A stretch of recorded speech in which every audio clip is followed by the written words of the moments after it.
Rabotai, we're here, we're learning tonight. First of all, I want to tell you something. In life, we have to emulate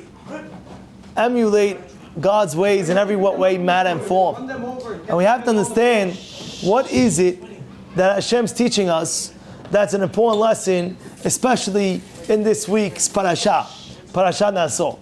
What is the longest parasha in the entire Torah? That is this week. How many Pesukim are there? Lior? How many Pesukim are there? Keshek, Baal Koreh? No? Close. You taking a guessing game? What is this? It's 176 Pesukim. The question is, you're right, you did say that. The question is, but you first said 178 first, right? The question is, what is the uniqueness of 176? There's a very, very unique number on 176, and I'm going to tell you exactly what it is. Through the shiur, you'll figure it out. But, I'll call Panim, why is it such a long parasha? Because towards Aliyat Chamishi and on, if you look in the Torah, it's speaking about the inauguration, the grand opening of the Mishkan, and it speaks about every shevet, he's bringing a korban, they're bringing different types of korbanot. Every leader of every shevet is bringing the different types of korbanot. And it started with Hashom and Meradav, and it's continuing. Shevet Yehuda is going. Pass me a chumash, Eddie, please, and get me Aliyat Chamishi Naso, please. Thank you. Aliyat Chamishi. Naso. Pass me Naso and open it up. Now, from this pasuk and onward, right? Parashat Naso, Aliyat Chamishi. From this pasuk and onward, right? You see a repetition. You got on Hazab Baruch. We gotta learn. We gotta learn over here. He wants to be on the video. Yallah. All right. So he says over here that what did they bring? And it speaks about all the korbanot they brought. All right. He finished, and if you look, it's repetitive. Why is it repetitive? Hey. And it says the korbanot in Aliyat Chamishi v'korbanot ka'kesef v'shoshin me'ah. From that point and onwards, they all brought the same korban. And the question is, that's famously asked, and the Ramban answers. He asks, why is it that it's so repetitive? There's not one extra letter in the entire Torah. Why is it repetitive again and again and again and again and again? So repetitive, like I just don't understand. Why is it repetitive? Just say, the following tribes and their leaders gave the following korbanot. And just list the same thing. That was the idea. No? Simple. They all give the same korbanot. There's so many extra pesukim. Just say, let's say Reuven, Shimon, Levi, whoever's the leader of the tribe, all the leaders of the tribes gave the same korban. No, it says the leader of the tribe, and it says what he gave. Leader of the tribe, what he gave. Leader of the tribe, what he gave. They gave the same thing. You have an answer for me or no? Why is it repetitive? There's no extra. Just say, all these leaders of the tribes gave the same korban, which was this, and this. It's a good question, no? The answer Ramban says, it's a fantastic answer, and he writes, is in order to give kavod, the right respect to every single person. Imagine right now, you came in, and I'm trying to honor, let's say, 10 people. And I give a plaque to everybody, one plaque to everybody. Oh, this is one plaque for all of you. Or I give one plaque for each person. Which is better? Each person. Exactly. Each person. So what is Hashem doing? Hashem is saying, there's no extra words in the Torah, there's no extra things, but over here, it's not considered extra, because I want you to learn from my ways. When you're giving kavod, when you're giving respect to people, you give them the right respect. You hear that? You hear that or no? I'll tell you a story that happened as I was coming here. Rabbi Jamal, please listen to this. I'm coming here, I have a neighbor on my block that stopped me. And he says, Rabbi Palacci, I have to tell you a hidush. Now, Eddie, Jack, Eddie, and a few other boys were here already waiting for me to give shiur. So I said, listen, if I hear your chidush, the Talmidim, they're going to be lacking of their chidush. They're going to be lacking of, it's not respectful for me to leave students behind for another minute, 5 minutes, in order so he can tell me a Hadush. Listen, I got to take care of the students, right? You're waiting. That's the very respect. So he looks at me, and the fellow says, Rabbi Palacci, I'm telling you one chidush. You can't wait another 2 minutes, 3 minutes? And I'm thinking in my mind, wait, 1 second. That's not fair to put me on the spot like that. At the end of the day, I'm telling you what's going on. I have a shiur that I'm giving, and the boys are waiting already, and it's not right for me to make them wait. And to hear your chidush. It's just not right, because they're waiting for me, right? In a respectable manner, that's what I told him. So he tells me, okay. I saw he put like his hand like he was a little bit upset. And he walked away. What did I do? I called him right after I called him. And I said, please tell me your Hidush. He said, what happened? He tells me what happened.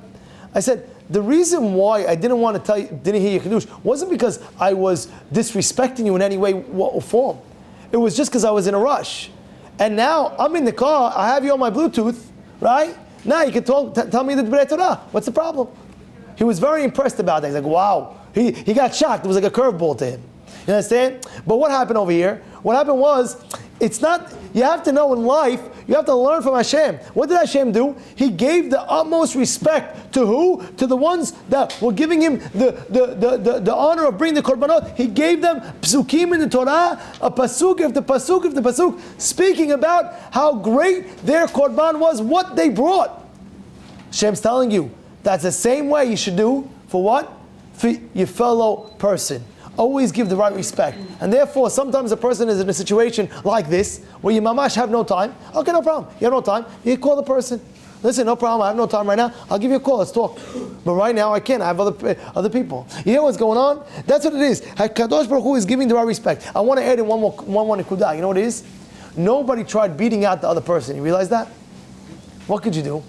Sometimes you have, let's say, a person.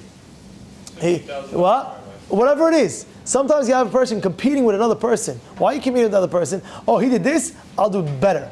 You did this, I'll do better. You understand what I'm trying to say? No, they didn't do that. Oh, let's say a person did, you did a fabulous wedding, I'm going to double your wedding. And then the guy I did a great wedding. No, the next guy goes even more, the next guy goes more. No. They had the respect to each other, each one had the right respect for each other. I'm not going to outdo you. The first one went, they sing, what did you bring? Oh, I brought this, I brought that. The second one could have said, I'm going to bring more, better animals and more animals than you brought. No, it wasn't like that. It was what? It was the kavod. They themselves showed kavod also as well in the bringing of the korbanot as well. Hashem says, I'm respecting you and I'm going to write down, even though you think it's extra, it's not extra, so everybody in the world can learn from these pisukim to understand how important it is to respect other people. And it's a very big thing in our Torah, by the way. In our religion, how much thought and halachot and gemariot, stories about respecting one another. Yeah? So that's a very important point over here. And I'd like to say one more point as well. Please, Eddie, please. And that is, you see the same concept in the Bamidbar. What does it say? They're counting Bnei Yisrael, and it says, Se'u et Rosh Bnei Yisrael. Right? Se'u, what is Se'u et Rosh Bnei Yisrael? Like count. It didn't say, L'spor et Rosh Bnei Yisrael. It said, Se'u et Rosh Bnei Yisrael. What's Se'u? L'nasot is to uplift. We're not just counting Bnei Yisrael. Hashem wanted Bnei Yisrael to feel special.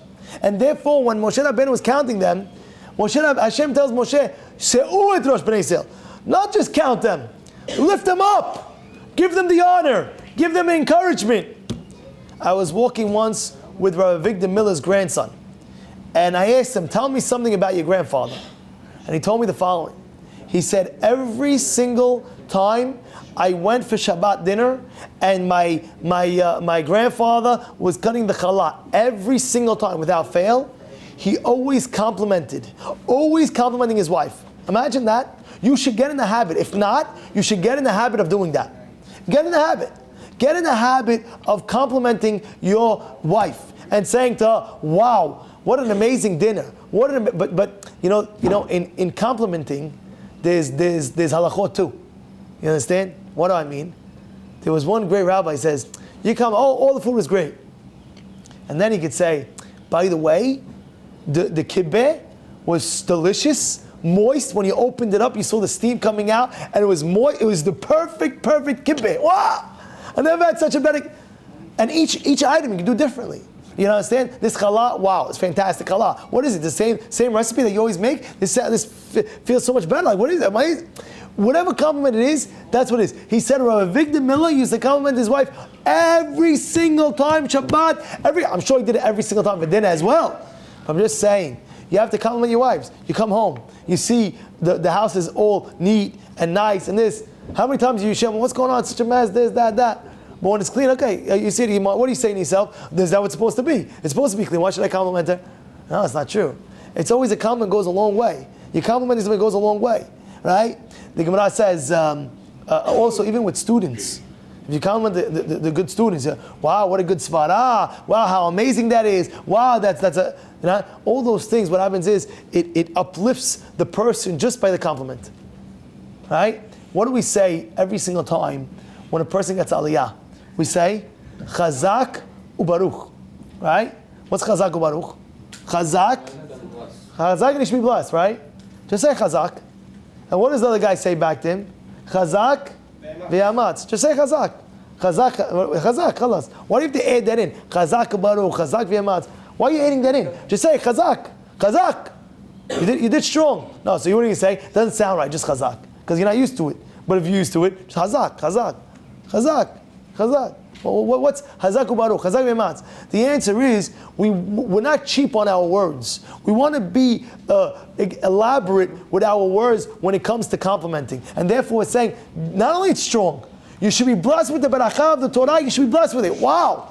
And then what are you telling the other person? Fine, you didn't get the aliyah, but Chazak v'yamatz. Chazak, be strong, and v'yamatz, what? Be even stronger. Even do even more. Go even harder. That's what it is. And therefore the Torah on a constant basis is always complimenting. And this is what Olam is doing over here in this week's Parashat. What is he doing? He's going with Pesukim and complimenting. You're adding so many Pesukim in the Torah. Why? Because Hashem is complimenting to give the right respect. Don't be cheap. I had a roommate in Mikdash, and in the dorm, he would. There was always you'd give him something, and he would say, "Thank you, wow, thank you so much, thank you for thinking of me." I was like, his name was Joey. I was like, Joey, how many times you get every guy that comes in, whatever he gives you, he's saying thank you 4 times. You can just say thank you and that's it. He said, tell me something. How good does he feel when I say thank you when I compliment him? How good does he feel? Feels great, right? So why not? Why not? And this is what, Rabotai, we learned this from where? From HaKadosh Baruch Hu. Rabbi Aziz, yeah? Where do we learn this from? From what? From HaKadosh Baruch Hu. He wasn't cheap on his words. He said, if that's the case, there's not one extra letter or one extra word in the whole entire Torah. I'll add and I'll speak and I'll respect. Why? Because I want the people to do the same. I want the people to do the same. When somebody did you a favor, go out of your way. Thank you very much. It was amazing. Thank you. This is what it is. Rabotai, I must say that there's a reason why we have 176 Pesukim. And I'll tell you, the reason that being is, what is above nature? What letter, what number is above nature? What'd you say? 8. Is that correct or no? Is that correct? Everybody agree? 7 is nature and 1 is... It's not hard. Did he say yes, yes, good, yes, yes, or no? Yes. Yes. Very good. I was testing everybody, but very good. He said yes. That what? That nature is 7 is 7 days of the week. What's above nature? 8.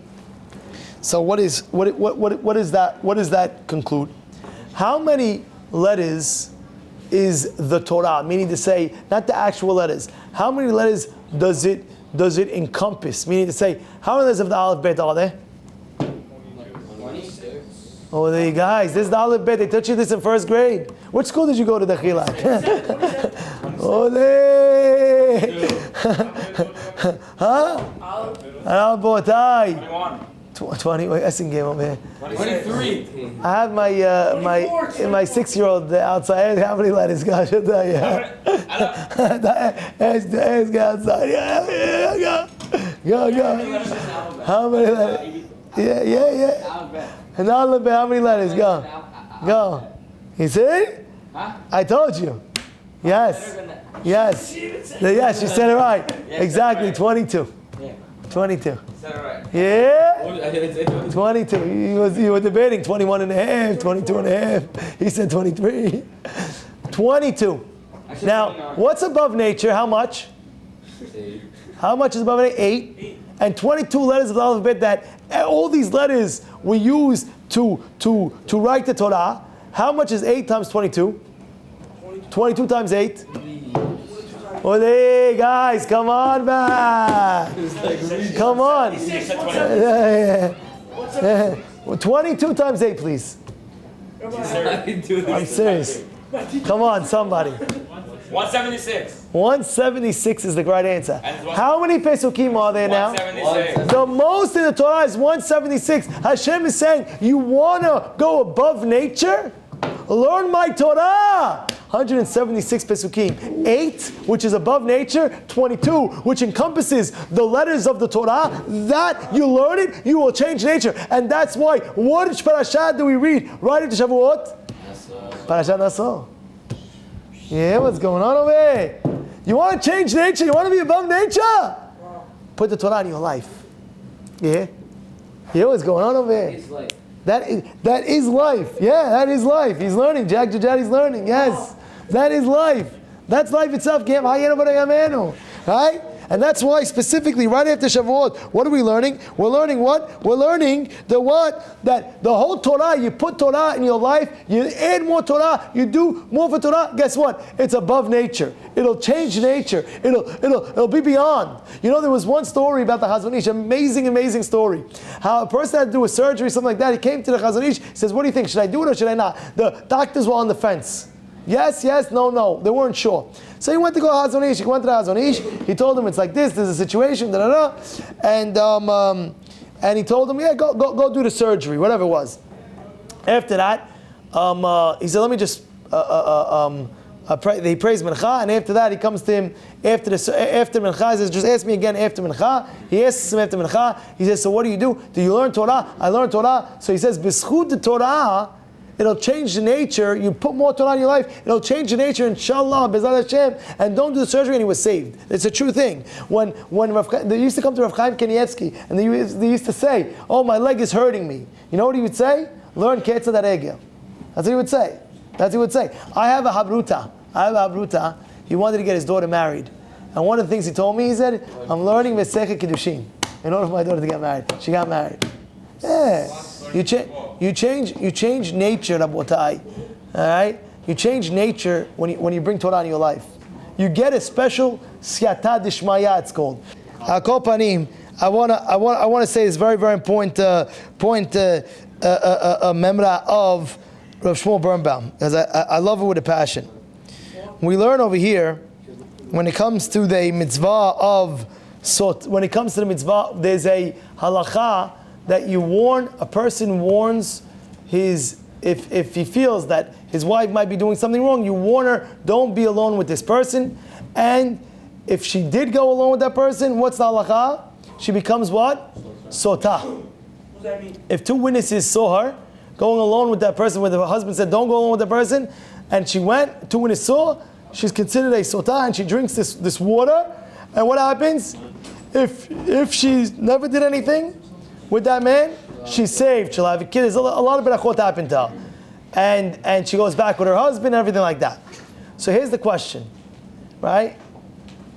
She didn't listen to her husband. Her husband told her not to go along with this man. She went. Oh, what happens? Oh, drink the sotah water. Nothing happened. How do you think the relationship will be after? A person told his wife, don't be alone. You went alone. Fine, he didn't do anything. But how do you think the relationship will be? In a way, it'll be horrible. It'll be a horrible relationship. But yet, the Torah doesn't say that. The Torah says that she will be blessed, and you will even see her blessing, and everything will, all good will happen. But how? What's the facts? And I want to read you something what Shmuel Birnbaum says. Shmuel Birnbaum says, "The be'etzem ma shemekayimim mitzvat Torah." The fact that you fulfill the mitzvah of the Torah, which says what? That at the end of the day, you mekayem the mitzvah, you did what you had to do. That itself will give a special siyata d'shmaya that no other will have. Right? He did what he had to do, right? After he did what he had to do. He has to take the sotah, he has to take his wife, make a drink, and he did what he had to do. Because he did what he had to do, and he followed exactly what the Torah said, because of that he'll have a special siyata d'shmaya from Hashem that his shalom bayit will be the greatest ever. How? Because when a person follows the Torah, you get a special siyata d'shmaya. Just like we were saying today, that how many pesukim were in the Torah within this week's parasha? 176. 176 is what? 8 times 22. 8 is above teva. 22 is the letters of the Torah, right? It's 176. Anything that you touch that's regarding the actual Torah itself, there's a special siyata d'shmaya you get. And even though in this situation, a person might think, what do you mean? Oh, there's not going to have shalom bayit. No, opposite. You follow Torah, you'll have the greatest siyata d'shmaya you'll ever have in your life. Thank you.